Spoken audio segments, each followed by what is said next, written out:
Welcome to TNT Grace and Grit with Tammy and Johnny. Hauling with heart, prepping with purpose. One true love that will never end. Sit a spell, we love our friends. I'm home alone. What do I do now? Hi, I'm Tammy, and welcome back to TNT Grace and Grit. Johnny is my husband, but he is not here in this video, but he has done some things for me for this video that I will be inserting pictures and clips of. So stay tuned for Wisdom Wednesday tips on Home Alone. Thanks for sticking around. These are tips for whether you're a man or a woman, college student, elderly, or maybe you're a teenager who is babysitting. I remember times when I was younger babysitting and hearing strange noises in this house that I wasn't used to and being afraid to go around the house to see what it was. So I got the child that I was babysitting and I just had him to sit in the living room with me until the parents came home. These were the days with no cell phone. I didn't want to call anybody because I wanted to be responsible. You know, I hadn't seen any horror films at the time to think that I could be getting my head chopped off. But anyway, sorry, all kidding aside with that. So we were fine, and I don't know what the noise was. Probably just the house settling or whatever. So let's get started. Okay, my first tip is to go through your home and check every single door. Every single door. Even if you think or you're even pretty sure that it's locked, go check every single door. And I'm talking front, back, side, your door if you have an extra door that goes out onto your deck, or if you have a Florida room, screen room, what have you, basement doors, basement windows. Check them. I did not bring it down here with me after all, but for windows, they have these rods, and I will try to insert, or I will insert a picture here of the actual rods that go to your window to keep it from being lifted up. What I was going to bring down here is an actual round curtain rod that has been spray painted white. It's a tension rod. And if you are a creepy creeper, you're not going to stick around long enough to look at this and say, is that a real rod? Is that a real tension security rod? That I can't open that window up? You're not going to sit there and think about that. You're going to sit there and go, next window, because that's got a security rod and I can't lift that window. You see what I'm saying? Until you can get one. And if you're a creeper watching this, I have more tips. So you don't want to be creeping around the windows by the time I get through with the people that I'm helping. I do have notes here in front of me. And that is so I don't want to forget anything. So please bear with me. So you've checked all of your doors. You've checked your basement window. Now, go around and check all your windows. Hopefully you're checking as you're passing the door and you're passing a window. You've checked the windows while you were at it. Don't automatically assume that window is locked. Maybe you closed it, but maybe you didn't close all the way. Maybe you closed it and you thought you locked it, but maybe the lock didn't catch. It's not your fault. Things happen. Sometimes locks can be jarred open, especially on older homes. My mom's windows were like that. We'd have to go around quite a bit and check her locks because they would jar open over time. How, I don't know, but they did. Then there was one window that we could never get unlocked. That was locked for life. So who knows what's up with that either. But yes, check all your windows and all your doors. And again, check. I had windows at one time in an apartment. It was an older apartment. This was 40 years ago. That I actually nailed nails into big, huge nails and nailed them into the window on each side so that the window could only be lifted this much. And I put 2 nails on each side.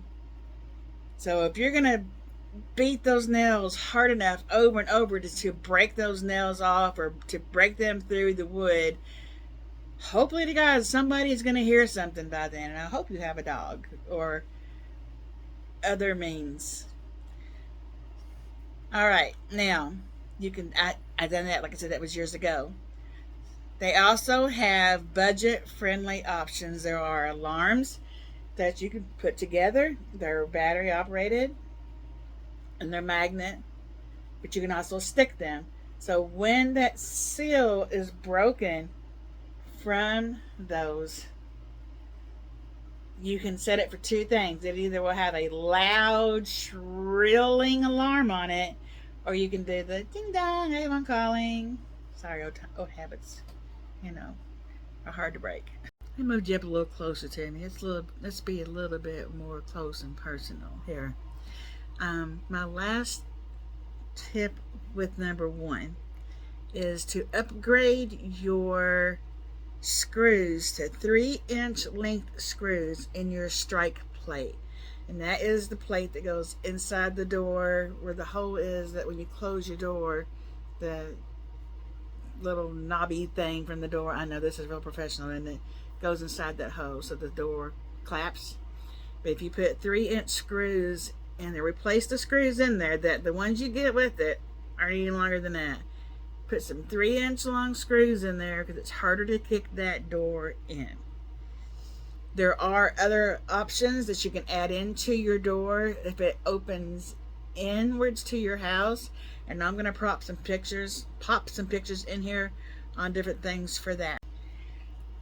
Another thing you can do is print stickers off on your printer. Now, if you don't have anything to make a sticker, just print off regular picture, laminate it. Don't have anything to laminate it with? Guess what you can do? Take a plastic baggie, cut it down, put that baggie over your sticker that you printed out, and tape it to the back. Now, this is a real sticker, but that's what you could do. And I have done that. Back in the days, even before I could afford stickers or decals to put on my car, when I was an Avon lady, I actually printed off my own and done things like that. You could not even tell the difference. Now I had to put them on the inside and not on the outside. The ones, as I went along, made a little more money. I was able to put an actual real Avon decal in the back of my car, and I was somebody. But when I was home alone with small kids back in the day, when my first husband was working nights, I printed off stickers to put on the windows and on the door. Beware of dog, alarm in use, things like that. And people don't know. So unless they know you really well, if they know you really well and they're breaking into your home, you might want to think about getting rid of that person or moving. But anyway, this actually came with a camera that I'm going to show you here, 2 cameras that I'm going to show you here in a little bit. Also, make sure that when you are checking your windows and your sliding glass doors and your basement windows or whatever, that you're pulling all the curtains closed. If you have window blinds, which I hope you do, close those completely. Another tip on window blinds: if you are lower than the window blinds, you need to have your blinds pointing up.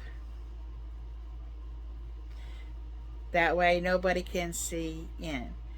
If you are higher than your window blinds or at same level as the window blinds, then you want your blinds pointing down. The only way they're going to be able to see in those blinds is if they get right up in there and they're looking through those little bitty holes.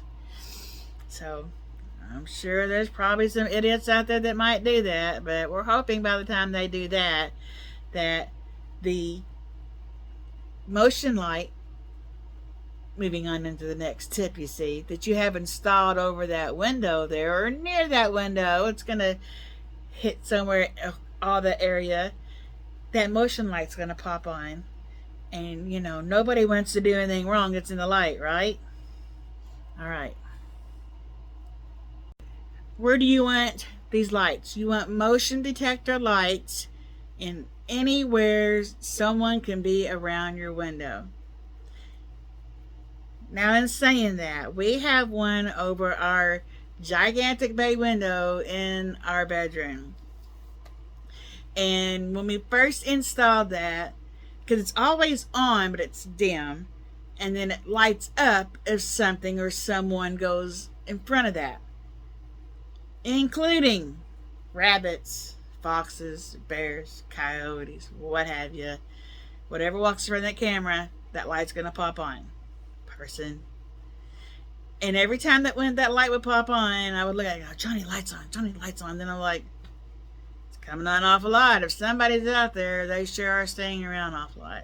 Finally found out when we were outside one night that the rabbits were popping off.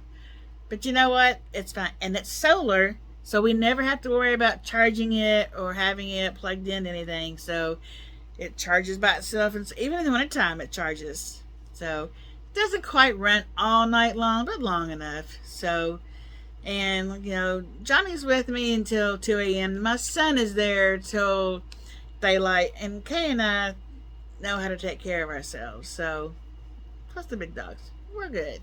But I'm just saying, make sure you're good too. Okay, so you got your motion lights installed. They could even be solar. Temu has some very good ones. I have solar lights all over here in Tillettville. So, I mean, we have string lights that are solar. We have Edison lights that are solar.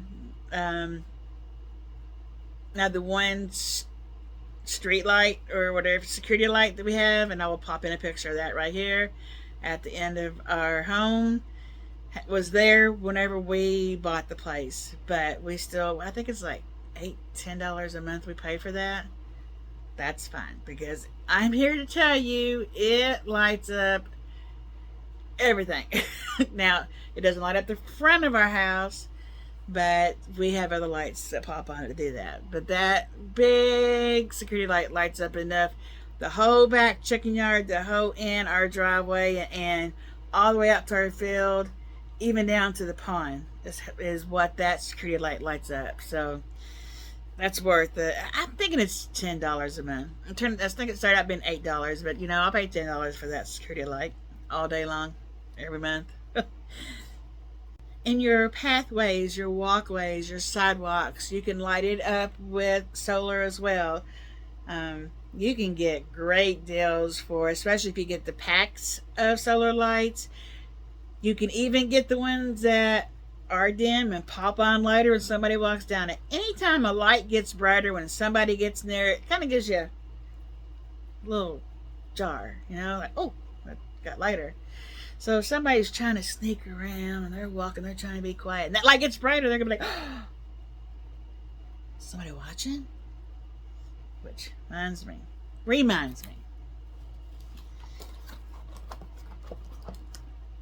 I ordered 2 of these because our Wi-Fi is not very good here in the country. So I ordered 2 of these. I have one down by our delivery box, and one, I'm not going to say where. We do have 2 real cameras that work off of cellular, that we do pay a monthly fee for that.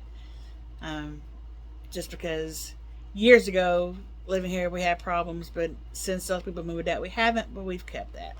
And plus, Johnny has all kinds of deer cams all over the place, so they're going to catch everything too. But I want to show you this, and I'm going to insert a little video, a little clip at the end. But look, these are not real cameras, but look how real they look. I got these from Temu. They do have, which I did not bring with me, and that aggravates me that I did not. I had it laying there on, oh, I do have one. Okay. See what I'm doing here. Has an antenna. This can be turned. You install it with the screws.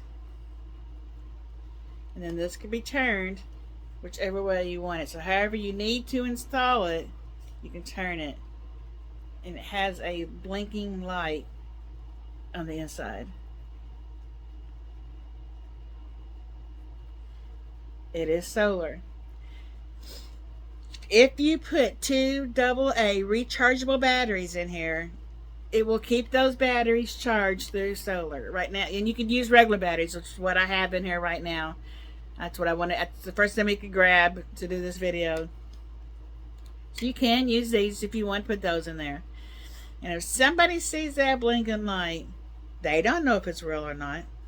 The only difference I did see when I was looking at to see if Temu still had these cameras was that some of their camera and the prices are amazing on these cameras. I think I want to say under $8 for one of the cheapest ones, and I think it was silver. But the only difference that, and they do have them exactly like this, you get black or silver or white, and I did see some that looked a little bit more real because it had like this cord coming down from it. And like Johnny said, that's easily made. So, nobody's home. I'm gonna break in on this property. Let's see what's in this little cottage. Oh, it's got some nice items in here. Wait. Is that a camera? Oh no, I'm out of here. Now, you're gonna take a walk. Now, what in the world would taking a walk have to do with security?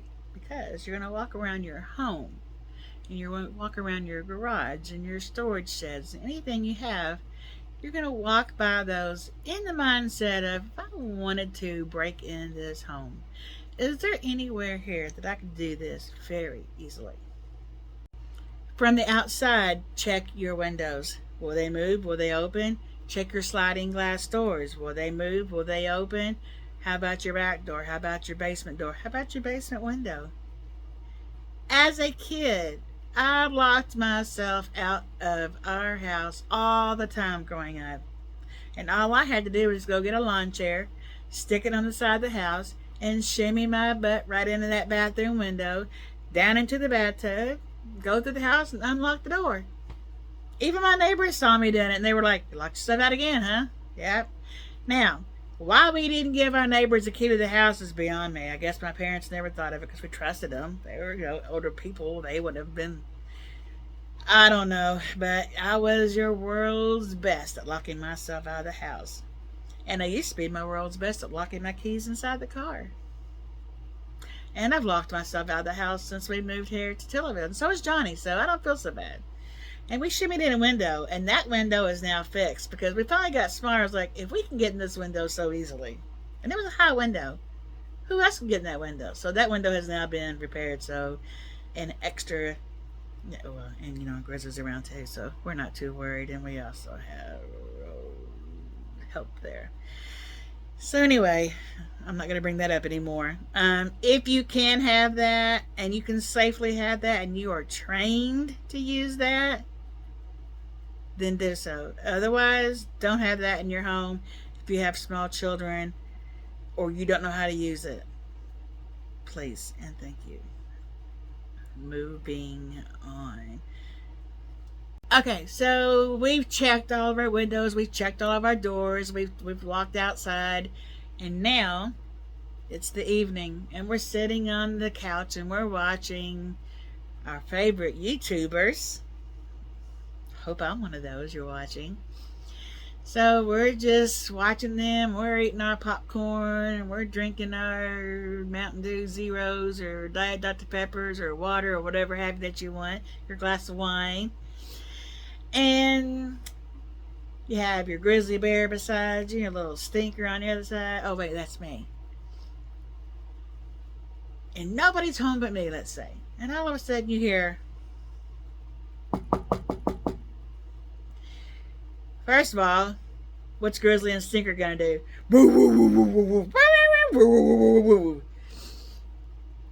I have always heard Although in this case, it's not quite true. But I've always heard that a smaller dog is going to bite you before a bigger dog will. At this point, she's still a little young and she might not bite. I guarantee you, Grizzly's going to take somebody down. Over me, especially, because I am his person. And I really think that he's going to protect his household. I've seen him chase the UPS driver back to his vehicle. Sorry, I shouldn't laugh, but it was funny. So, if you don't belong here, he is going to let you know. So, there's your first deterrent. And you said, well, I don't have a dog, I have cats. Okay. Well, what you can do, first of all, what you're not going to do, you are not going to go to that door or scream out, who is it? Really? Really? And if you're expecting someone to come over, tell them to text you or to call you when they're there. So yeah, you're not going to yell, who is it? I hope you have a peephole for one to look out to see who it is. And if you do not recognize them, and even if they say, I'll tell you something that happened to me one time, and I still to this day do not know if it was even real. But my door was open. It was during the day, and I was home alone with my dogs and my friend. But it wasn't anywhere near me. My dogs are. They're always near me. But I was down the hallway doing laundry, and somebody knocked on the door. Well, Grizzly's at the door, and he is having a fit. When I get to the door, this man is standing there, what appears to be a sheriff's outfit, but he did not have a star. I'm not even sure he even had a name tag, shiny little name tag thing on him. And no hat, no ball cap that they wear sometimes. He had dark brown pants on and a khaki shirt. That's what he had on. To give you the mindset, he did have a on his side. And I grabbed Grizzly's collar and pulled him back, and like a dummy, I opened my door. And I said, "Can I help you?" He said, "Yes, we got a report of a dog bite to a UPS driver." I said, "It wasn't my dog." And he said, "This just happened yesterday." And by the way, when Grizzly chased the UPS driver back to his van, truck, whatever you want to call it, was a couple years ago. And this happened this spring, actually. And he said, "This happened yesterday." And I said, "We have a box at the mid-length of our driveway so that now the drivers do not have to deliver anything down here to the house. The mail, the UPS, FedEx, everything is now delivered to our parcel box in the middle of the driveway." I said, "So there's no way this dog bit anybody at our house." He said, "Well, is this address?" And he gave me an address, and it was nowhere near the number of our address. And I said, "No, it's not." And then my dummy self said the address, which is on the mailbox anyway. And but he's like, "Oh, well, this is the wrong house." So I kind of thought from him, and before he left, I yelled down the hallway as if Johnny was home. I said, "Johnny, have you heard anything about any dog bites to a UPS driver?" And I pretended he answered me. "No, he hasn't heard anything either." He said, "Oh, well, okay. Well, you and your husband have a great day." I said, "Thanks." So he left. I hooked the door. I closed the big door. Then I called my husband. I was like, "Guess what just happened?" You know, he could have made up anything. He could have said, anything. He could have said, "We have reports of this, that, and the other, whatever. I got a 911 call. I need to come in and check your home." No. Use your gut. Use your gut. From that day on, my door stays shut. When I'm home alone, we are off the road, an eighth of a mile off the road, with 5 acres out here on the other side of us. So I'll be laying dead until somebody came home. If somebody got in the house, then I couldn't. If I opened the door, they barge in because this wouldn't be near me, and Chris is going to do his best, but the door stays shut. So and I'm not home alone by myself at night. And I'm just putting this out there in case some idiot's watching this and they think they can, because I'm not home at night by myself ever. So I have friends with me, big dogs. We have neighbors that watch. We watch for the neighbors. So, it's all good. I don't know. What can you take away from this that will help you? Comment down below. Even if it was one thing that you got from this video that's going to help you. Or if you have an extra tip, please share below in the comments. Help all of us with this, because there is no shame in protecting yourself. What you're looking for are vulnerable areas. So do you have low windows that are pretty low to the ground? Do you have a ladder on the side of your house? Do you have a ladder laying there? Do you have a ladder laying on your garage? Do you have a ladder hanging on your garage? Do you have an upstairs window? Do you see where I'm going with this? Don't help them break into your home. Okay, so you don't have an upstairs window. You don't have a ladder outside for somebody to climb up into. But do you have a good sturdy chair out there that somebody could pick up and put over by a window and use that to climb in your window? Because just if you're at home, you're more than likely going to hear them break that window. But what if you're not home? What if you're on vacation? Another tip, don't go on your Facebook and say, we're leaving in 2 days to go on vacation. Then get on Facebook and YouTube and say, here I am in Florida while my home is in Kentucky. Unless somebody is at your home or you have a very good security system that cops are going to go to your house if somebody breaks in. And are they going to get anything to be out of there before the cops get there? I mean, use some common sense and don't post until you get back. Thank you so much for watching this video. I would appreciate it if you liked and shared. And if you're not subscribed, please subscribe. But share it, please, to your social media so that it can help someone. Maybe save their lives. I hope it doesn't even come to that. But if it does, I hope it does. Remember that I love you and to always be beautiful. Bye for now.